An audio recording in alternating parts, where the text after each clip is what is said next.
विरजानंद प्रकाश भाग क्रमांक 16 क्रम संख्या 22, 23 एवं 24।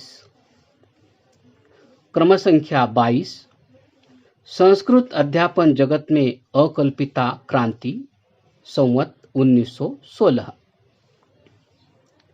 धर्म की ठेकेदार विदुषमती काशी की पंडित सभा की व्यवस्था के नाटक ने परिव्राजकाचार्य जी को गंभीर चिंतन में निमग्न कर दिया।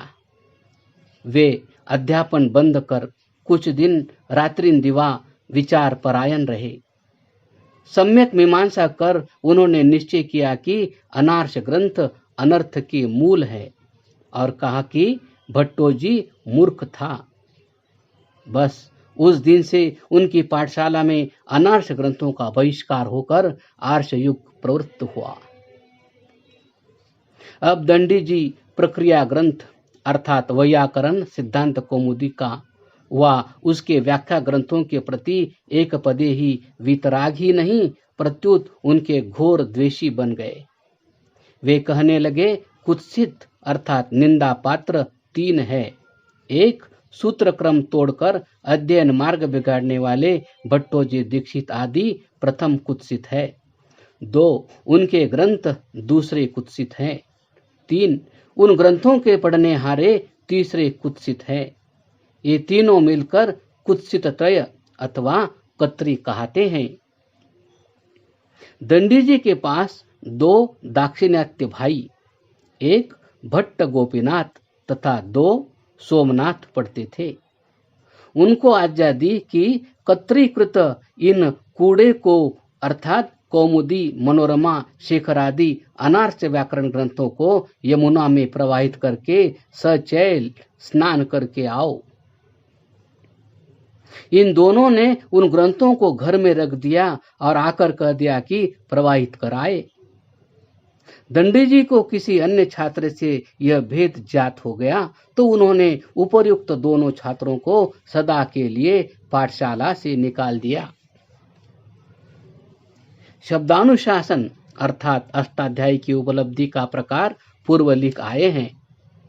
उस समय यह ज्ञात हो गया था कि यह ग्रंथ 10 ग्रंथियों अर्थात ऋग्वेद पाठी ब्राह्मणों के घर में है। अब छात्रों को शब्दानुशासन खोज कर लाने की आज्ञा हुई।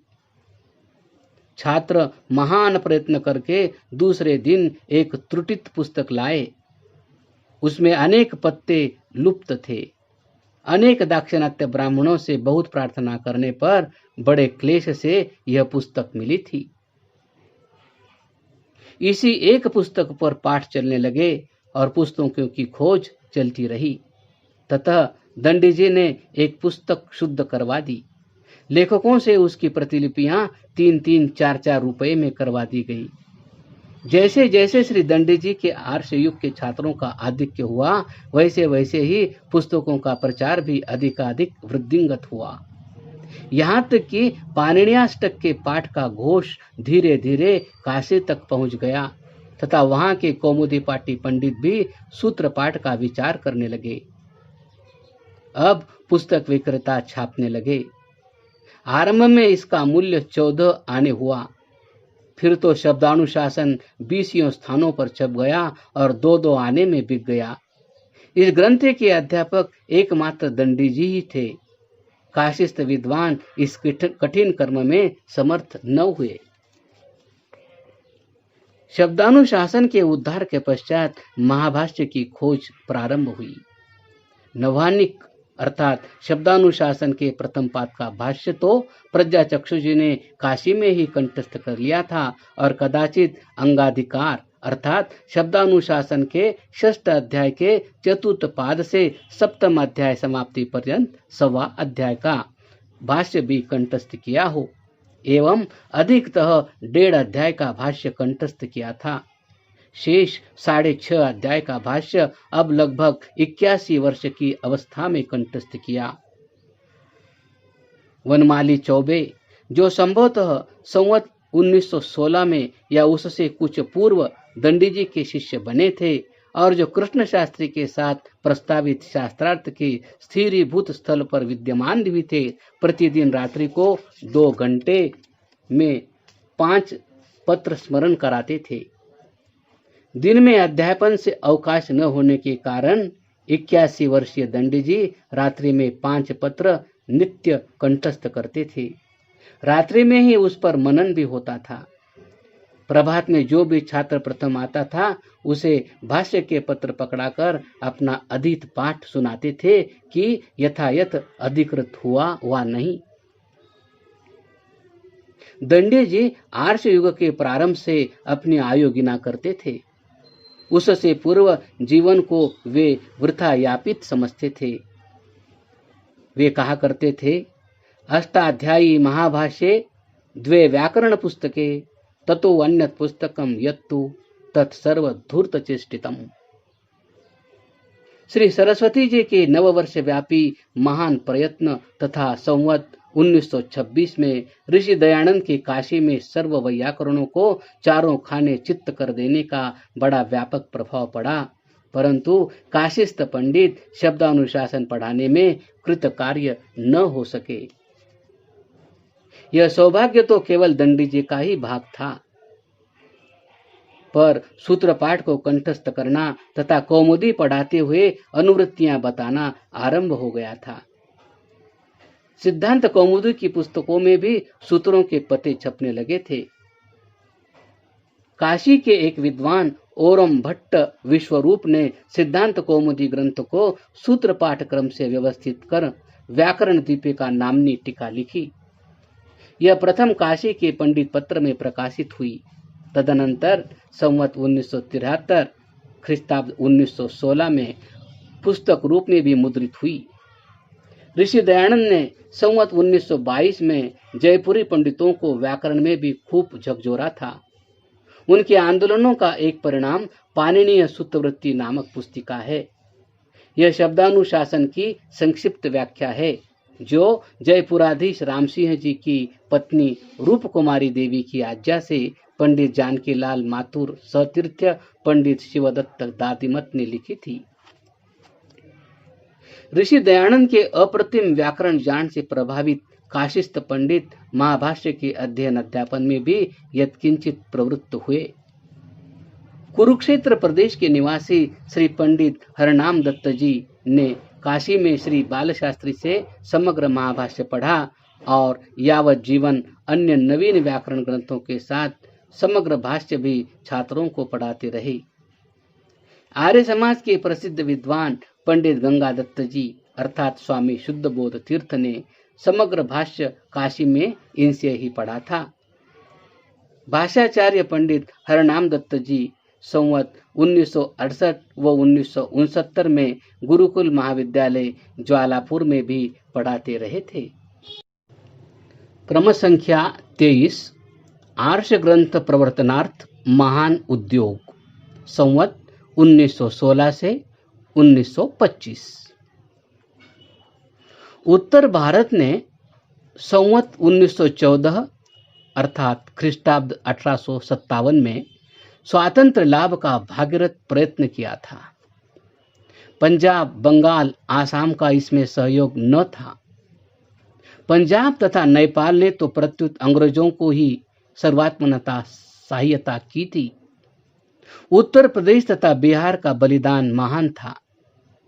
राजस्थान के जनता में भी विद्रोह भावना पर्याप्त थी। चारण जाति के रत्न महाकवि सूर्यमल्ल मिश्रण का पूरा उद्योग कर रहे थे, पर मेवाड़ के महाराणा अंग्रेजों के पक्ष में थे। उनके महान प्रभाव से अन्य राजा भी तटस्थ दर्शक बने रहे। तथापि राजस्थान में जागीरदारों द्वारा ही कुछ भयंकर युद्ध लड़े गए।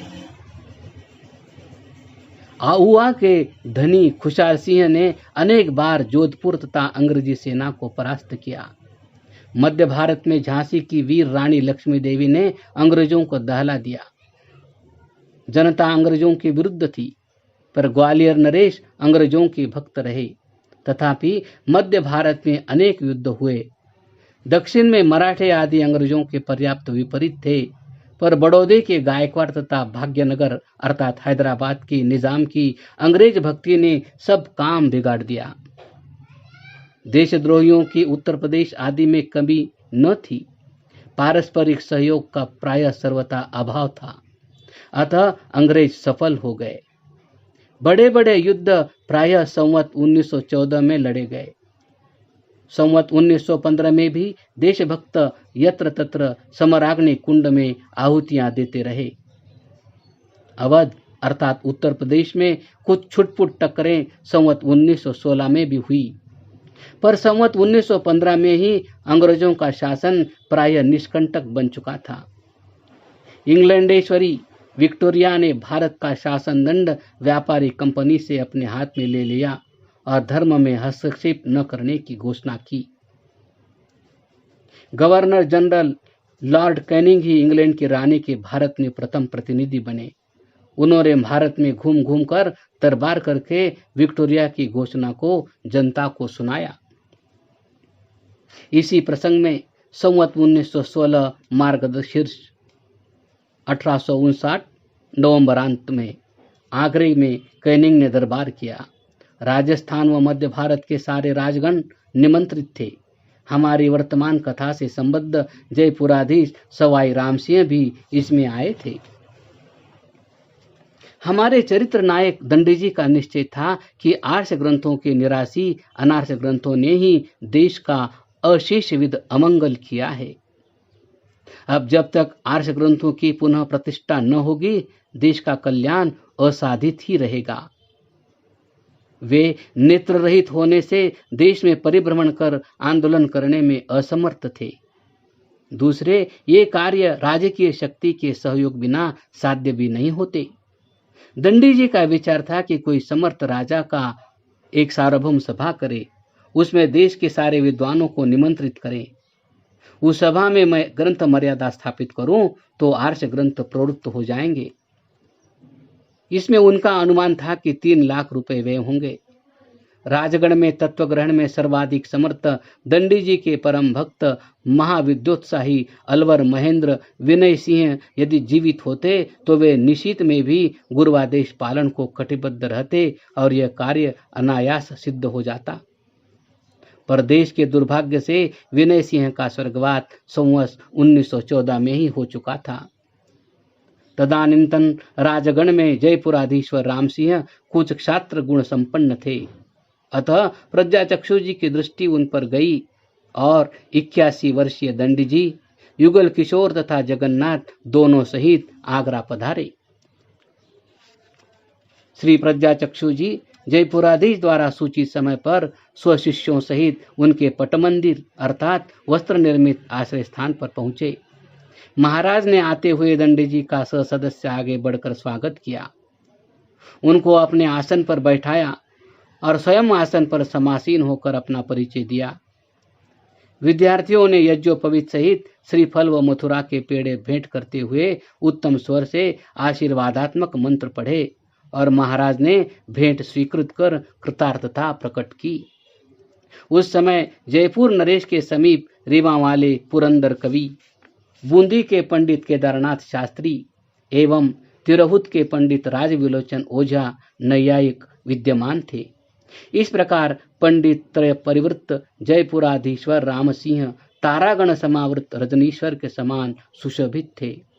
नरपति रत्न रामसिंह को कर्तव्य पालनार्थ प्रेरित करते हुए परिव्राजकाचार्य विरजानंद बोले, हे नरपंचानन, आप सार्वभौम वैयाकरण महासभा की आयोजना करें। आपके पूर्व पुरुष ने अश्वमेध यज्ञ किया था, अतः आप ही प्रस्तावित सभा करने के अधिकारी है। समस्त भारतवर्ष के पंडितों को निमंत्रित कीजिए।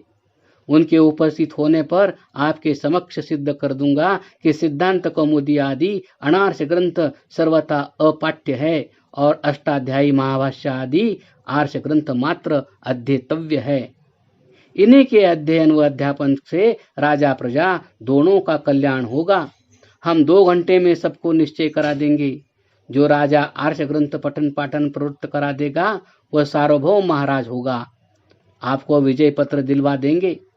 आपका 3 लाख रुपया व्यय होगा, पर जगत में आपकी अक्षय कीर्ति रहेगी। जयपुरपति ने कहा, सार्वभौम सभा रचाऊंगा, पर इसकी व्यवस्था कुछ समय पश्चात ही हो सकेगी। अभी समय अनुकूल नहीं है, वे सारा मैं वहन करूंगा। दीवान शिवदीन सिंह जी ने प्रज्ञाचक्षु जी से जयपुर चलने की प्रार्थना की तो वे बोले, यदि महाराज कहें तो हम चलेंगे। पर महाराज चुप रहे। विरजानंद ने चलते समय कहा, इस सभा के करने से महती कीर्ति होगी, अन्यथा कुत्ते गधे जैसी मृत्यु होगी, पीछे कोई स्मरण न करेगा। महाराज ने 200 मुद्रा, 2 अशर्फिये और एक दुशाला भेंट किया, पर दंडी जी ने स्वीकार नहीं किया। कहा, हम भेंट लेने नहीं आए हैं। जयपुराधीश ने ये वस्तुएं मथुरा में दंडी जी के पास पहुंचा दी थी। स्वामी जी ने मथुरा में आकर सार्वभौम सभा का एक गद्य पद्य में विवरण लिखा था। 6 मास तक जयपुरपति की सूचना की प्रतीक्षा की। तदनंतर दंडी जी ने एक पत्र भी भेजा, पर जयपुराधीश के सम्मतिदाताओं ने इस सभा की महती अपकीर्ति का कारण बताकर उन्हें निरुत्साहित कर दिया। भ्रांत मंत्रियों के मतिकर्दम अर्थात बुद्धि रूपी कीचड़ में फंसा क्षत्रिय एक सच्चे निष्प्रह परोपकारी ब्राह्मण से की गई अपनी प्रतिज्ञा का निर्वाह न कर सका। दंडी जी को जयपुरपति का पूरा विश्वास था, पर उनकी महती निराशा और व्यथा का हम में से कोई क्या अनुमान कर सकेगा। इसके उपरांत देशहित समुत्सुक दंडी जी ने सेंधिया अर्थात ग्वालियर नरेश तथा काश्मीराधापति को भी रजिस्टर्ड पत्र भेजे। स्वदेशीय राजगण से निराशा होने पर श्री दंडी जी ने विक्टोरिया को भी पत्र भेजा, पर भारत के बुरे दिन समाप्त न हुए थे। उस व्यथित हृदय साधु की टेर सर्वत्र अरण्य रोदन मात्र सिद्ध हुई।